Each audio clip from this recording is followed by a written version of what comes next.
नमस्ते दोस्तों, स्वागत है आपका अंतरिक्ष का रहस्य चैनल पर। और आज के इस वीडियो में हम शनि ग्रह पर बात करेंगे। लेकिन पहले, अगर आपने अभी तक हमारे चैनल को सब्सक्राइब नहीं किया है तो कृपया करके सब्सक्राइब बटन पर क्लिक करें और बेल आइकन को दबाएं ताकि आप हमारी आने वाली वीडियो सबसे पहले देख सकें। और अब हम इस वीडियो के बहुत रोचक और जानने योग्य विषय पर चर्चा करेंगे।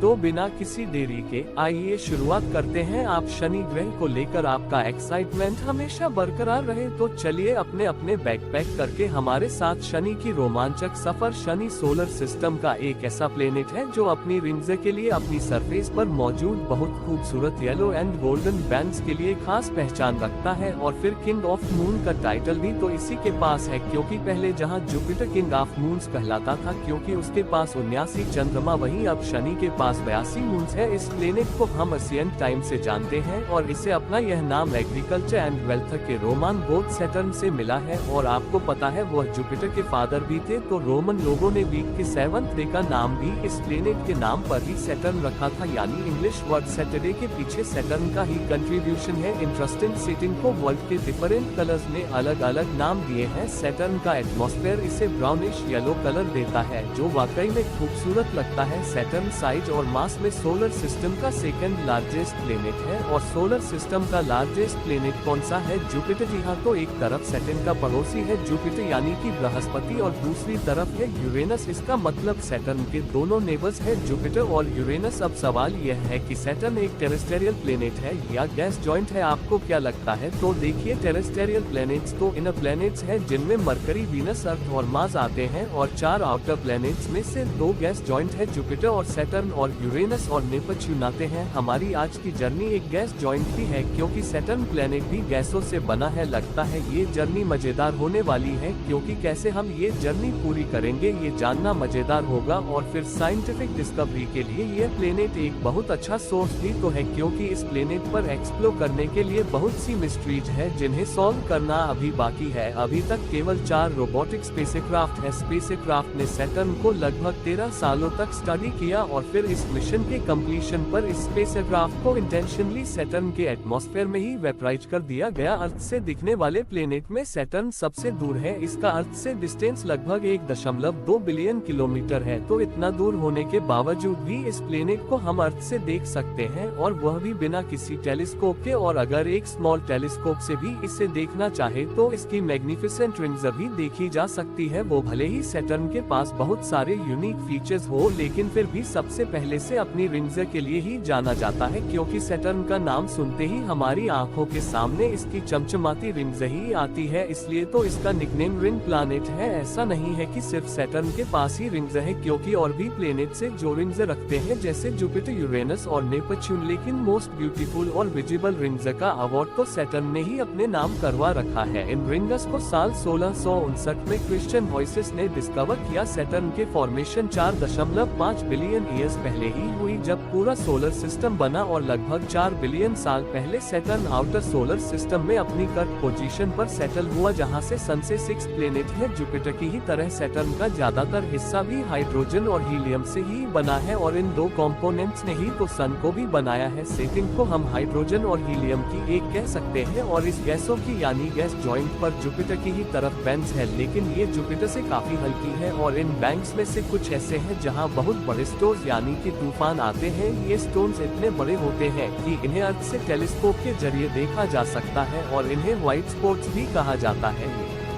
हजारों किलोमीटर तक फैले होते हैं। हर 20 से 30 सालों में सैटर्न की एटमॉस्फेयर में यह विशाल गए तूफान आते रहते हैं, और उनके सरगना का नाम है ग्रेट व्हाइट स्पॉट। ऐसे ही एक और स्पॉट के बारे में जानते हैं ना आप, जुपिटर का ग्रेट रेड स्पॉट। चलिए अब इन तूफानों से बचते बचते आगे बढ़ते हैं और सैटर्न को अच्छी तरह जानते हैं। सैटर्न सेकंड लार्जेस्ट प्लेनेट है और सबसे बड़ी प्लेनेट। जुपिटर का डायमीटर सैटर्न के डायमीटर से बस थोड़ा ही ज्यादा है, लेकिन अर्थ और वीनस के डायमीटर से तो सैटर्न का डायमीटर लगभग 9 गुना ज्यादा है, यानी तो अर्थ से भी बहुत बड़ा है एग्जैक्टली। तभी तो सैटर्न में लगभग 764 यानी कि 764 अर्थ फिट हो सकती है। सैटर्न की रेडियस 58,232 किलोमीटर है और डायमीटर 12,536 किलोमीटर, जबकि अर्थ की रेडियस 6,371 किलोमीटर और डायमीटर 12,742 किलोमीटर है। तो डिफरेंट देखा ना अपने सैटर्न की एवरेज रेडियस अर्थ रेडियस से लगभग 9 गुना ज्यादा है। अगर अर्थ ₹1 का कॉइन है तो सैटर्न एक वॉलीबॉल जितना बिग है। इसका सरफेस एरिया अर्थ से 83 गुना ज्यादा है। तो इतना बड़ा प्लेनेट होने के बावजूद भी सैटर्न की सरफेस ग्रेविटी अर्थ की सरफेस ग्रेविटी का केवल 1.8 गुना ही है। इसलिए अर्थ पर अगर आप 100 पाउंड के हैं तो सैटर्न पर आपका वजन 108 पाउंड होगा, यानी अर्थ के 45 किलोग्राम, सैटर्न पर 49 यानी कि 49 का हो जाएंगे। सैटर्न का मास अर्थ मास का 95 गुना है और जुपिटर का मास तो अर्थ मास का 318 गुना है। ऐसे में दोनों प्लैनेट्स यानी सैटर्न और जुपिटर मिलकर के सोलर सिस्टम की टोटल प्लेनेटरी मास का 92% होल्ड कर लेते हैं। वैसे कि आपको पता है कि सोलर सिस्टम के प्लेनेटरी मास का इतना बड़ा हिस्सा कर होल्ड करने वाला सैटर्न सोलर सिस्टम में सेकंड शॉर्टेस्ट डे रखता है, यानी जुपिटर के बाद सैटर्न का दिन भी काफी छोटा होता है। क्योंकि जुपिटर पर एक दिन 10 घंटे में पूरा हो जाता है तो सैटर्न पर यह एक दिन 10.7 घंटे का होता है, यानी लगभग 11 घंटे का। ऐसा लगता है जैसे इन दोनों प्लेनेट की आपस में ना अच्छी जुगलबंदी है, तभी तो उनके एक दिन में कोई खास डिफरेंट नजर नहीं आता। लेकिन एक बात बड़ी फिक्र की लग रही है कि इतने छोटे दिन में तो सारे टास्क कर पाना इम्पॉसिबल ही होता है ना। वह बात अलग है कि कभी अगर हम सैटर्न पर रहने लग जाए तो क्या पता यह impossible he I am possible बन जाए। वैसे ऐसा होगा या नहीं होगा तो कब होगा ये फिलहाल हम नहीं जानते, ये तो आने वाला टाइम ही बताएगा। तब तक हम 24 घंटे के एक दिन की अपनी दौड़ को जारी रखते हैं और अभी सैटर्न के सफर में आगे बढ़ते हैं और जरा जानते हैं कि इतना छोटा दिन रखने वाली सैटर्न का एक साल कैसा होता है। सन के चारों तरफ घूमकर एक चक्कर पूरा करने में सैटर्न को 29.4 अर्थ ईयर्स का टाइम लगता है। क्या ये तो बहुत ही ज्यादा है, यानी प्लेनेट का एक साल 29.4 अर्थ ईयर्स यानी 10,756 अर्थ डेज में पूरा होता है। सैटर्न का चपटा नजर आना ही क्यों ना हो। क्या हाँ, बिल्कुल आपने सही सुना, फ्लैट यानी कि चैप्टर प्लेनेट नजर आता है और इसका रीजन है इसकी स्पीड, इसकी गति। अब तो आपको पता है ना कि अपने एक्सिस पर बहुत फास्ट स्पिन करता है, तभी तो उसका एक दिन केवल 11 घंटे का होता है। हाँ, तो जब ये बहुत बड़ा प्लेनेट अपने एक्सिस पर बहुत तेजी से स्पिन करता है तो ऊपर और नीचे से इसकी शॉप फ्लैट हो जाती है, यानी पोल्स पर यह प्लेनेट चपटा हो जाता है, जबकि केंद्र में यानी इक्वेटर पर गोल बना रहता है।